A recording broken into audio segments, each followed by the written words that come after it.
माँ का पुराण चालू। रोनी सी सूरत लिए नत्थू मेरे पास आया। मैंने पूछा, क्या परजाई जी से खटपट हो गई है?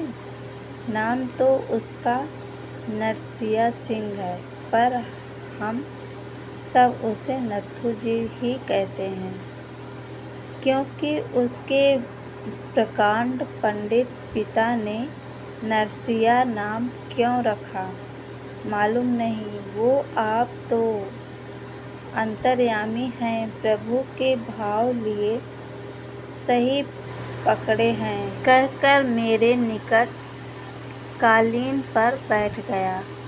कुर्सी खाली थी, पर लगता है आज वह याचक की भूमिका पूरी तरह निभाने को तैयार होकर आया था। मैंने कहा, वत्स, सविस्तार बयान करो, बेखौफ कहो। पत्नी की चढ़ी तैयारी को ध्यान से लाओगे तो सब कुछ भीतर धरा रह जाएगा। हाँ, मैं प्रभु की भूमिका में खुद को रखकर टीवी से मिले अधकचरे धर्म ज्ञान की पोटली से मैं कुछ निकाल कर उसको देने की प्रक्रिया में लग जाता हूँ। यो तो भीतर धरा रह जाएगा। केवल इस एक वाक्य के तहत पोथी भर कर ज्ञान दिया जा सकता है, परंतु इसके लिए समय और सुपात्र की तलाश करनी पड़ेगी। हर लाइट सब्जेक्ट पर ज्ञान को लुटाना ठीक भी नहीं। मेरी जगह दूसरा भी होता तो इस लाभ को दुलत्ती मारते की बेवकूफ़ी नहीं कर सकता।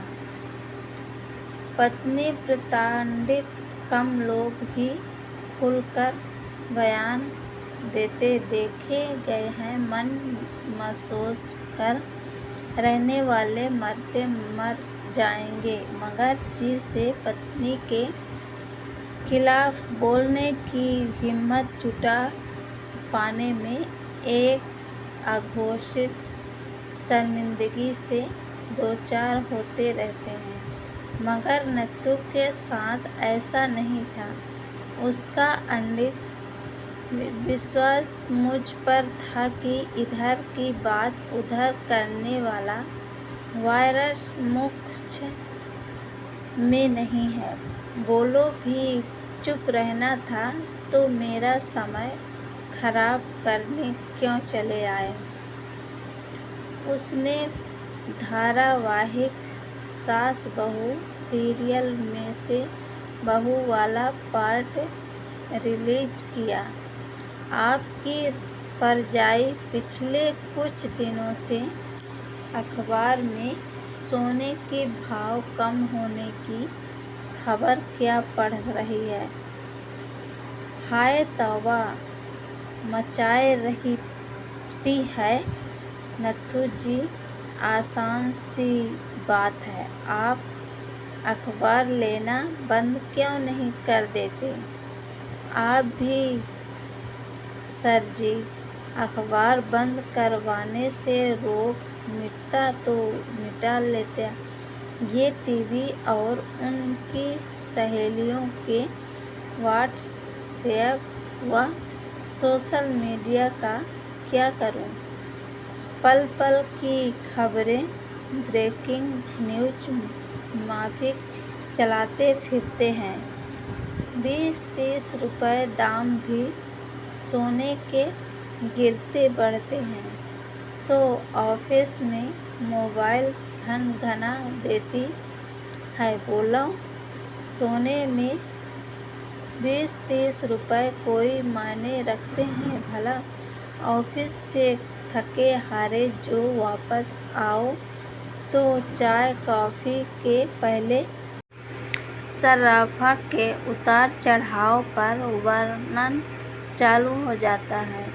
किस बहन जी के घर कितने ग्राम या कितना तोला आया, उन्हें एक एक मसरती का हिसाब मालूम होता है। वे हमसे मुखातिब हो कहती है, मालूम है शर्मा जी के यहाँ पुरुषोत्तम मास के बाद किलो के हिसाब से सोना खरीदा जाने वाला है। ऐसी अपनी कॉलोनी के लेडीज क्लब में चर्चा है। मैं आश्चर्य पूछता हूँ, साले की नंबर 2 की कमाई अब छलकने को आई, मुझे बताना कब खरीदने वाले हैं। एसीबी वालों की रेड डलवा दूंगा। शरीफों के बस्ती में तमीज़ नहीं है, रहने चले हैं नंबर 2 वाले। ये लो, आपको सही बात बताओ तो मिर्ची लग जाती है। जिनके पास है भाव गिरे तो हम आप कौन हैं रोकने वाले।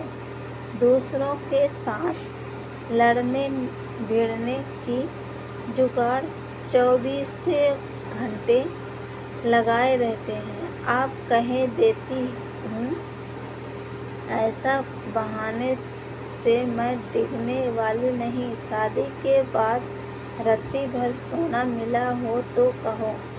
आपसे जब भी बोलो कान की दिला दो, हाथ के खरीदवा दो।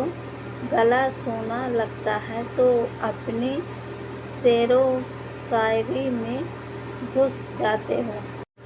कह देती हूँ सब आग में झोंक दूंगी। एक दिन बहुत हो गया। देखेंगे देखेंगे सुनते हुए सरजी, पानी तो बादल फटने जैसा सिर से ऊपर होने को है। आपके पास सोना नहीं खरीदने के 1000 बहाने जैसी कोई किताब हो तो बताओ। नत्थू जी, गृहस्थी के अच्छे स्वास्थ्य के लिए पति का स्वरदान समारोह भी समय समय पर होता रहना चाहिए। समझदार पति इससे इनकार करके कभी सुखी नहीं रह सकता। खैर, ये सब तो सक्षम पति के चोचले हैं। तुम्हारे साथ अभी पत्नी जिद से निपटने वाली समस्या का निदान होना पहली प्राथमिकता है। बोलो, ऐसा ही है या ठीक है? दोनों तरफ देखते हैं। तुमने परजाई से पूछा कितने रकम है? हाँ पूछा। हमने कहा पैसे निकालो तो कहने लगी रकम पैसा वेतन कभी हाथ में दिया जो हिसाब मांग रहे हो। ठन ठन गोपाल बना रखा है। आज तक मेरी हर ख्वाहिश मायके से पूरी होती रही है। होश है आपको? जितने गिनवा कर लाए थे उसका चौथाई भी चढ़ाया होता तो पाव आधा किलो बदन पर दिखता। 4 लोगों के बीच में शान से उठती बैठती सरजी। उनका मायका कुरान चालू हो जाने के बाद मेरे पास डिफेंसिव शॉट खेलने के अलावा कोई दूसरा विकल्प बचता नहीं। सिर दर्द, ऑफिस में ज़्यादा काम, थकावट जैसे आम आदमी वाले बहाने सूझते हैं। डाइनिंग टेबल पर रखे दवाओं के डब्बे से एक आधा गोली दिखाने के नाम पर यूं ही गटक लेती हूँ। मेरी तरफ से घोषित मौन पर युद्ध विराम पर रात 10 बजे समझौता वार्ता की पहल के तहत खिचड़ी परोसी जाती है। मैं चुपचाप उसे खाकर सो जाता हूँ। नथु जी, नारी हट का गंभीर मामला है। ये सोना जो है ना, युगों से अपना खेल खेलता आया है। सीता मैया भी स्वर्णमोह से बच नहीं सकी थी। उन्होंने न केवल अपने लिए बल्कि अपने पति के लिए भी विपत्ति को बुलावा भेज दिया था। न प्रभु स्वर्णमृग के पीछे भागे होते, न रावण सीता माया को उठा ले गया होता। खैर, वे सब तो जैसे तैसे मार काट कर निपट लिए। अभी समस्या आपकी है। कितनी रकम है आपके खाते में? उधर ख्वाहिश किस चीज की हो रही है? कितने तक के आ जाएंगे? सूरज, डिमांड 5 तोले की है, लगभग 1.5 लाख रुपए तक में आ जाएगी। मैं चाहता हूँ वह अपनी चादर की हैसियत से पाँव फैलाना जाने। ऐसा करो, तुम्हारी कार की सेकंड हैंड वैल्यू भी इतनी ही होगी। उसे मेरे गैराज में डाल दो। उससे कहना कि सोने के हार के लिए बेच दी, पैसा 2-3 दिनों में मिलेगा। फिर हार ले लेंगे। और हाँ, कल से शिष्टाचार समाप्त मानना शुरू कर दो। मतलब यह कि खाने में एकाध रोटी कम कर दो। रात को ऑफिस का काम फैला दो। लो, सुबह मॉर्निंग वॉक चले जाओ। अगर घूमना पसंद नहीं तो 100 कदम दूर चाय की दुकान में बैठ के अखबार पढ़ के वापस चल दो। ऑफिस मोटर साइकिल से आने जाने लगो। ऐसे पति की छवि बनेगी जो बीवी की इच्छाओं के लिए तन मन धन को जी जान से लगाए दिए जा रहा है। सूरज जी, इन सब से होगा क्या? वह सॉरी कह के आगे पीछे चक्कर लगाएगी, जिद करेगी कि कार वापस ले आओ। बिना कार के नाक कटती है जी। जब पैसे आ जाएंगे नेकलेस की, तब सोचेंगे। नथु चुप।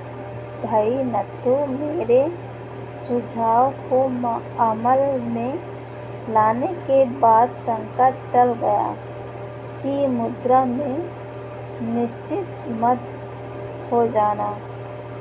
वैसे परजाई जी का हक बनता है। कहो तो आज ही किसी ज्वेलरी शॉप चले। कल सोने का भाव कहीं बढ़ न जाए। कार और ज्वेलरी दोनों पाकर उधर से आगाध प्रेम उमड़ेगा। उसका साक्षी बनने को मैं चाय पर जरूर आऊँगा। तब तुम्हारी काबिलियत की तारीफ करके मैं सोने पे सुहागा कर दूँगा। ये कहानी पसंद आए तो लाइक और शेयर ज़रूर करिएगा। अब मिलती हूँ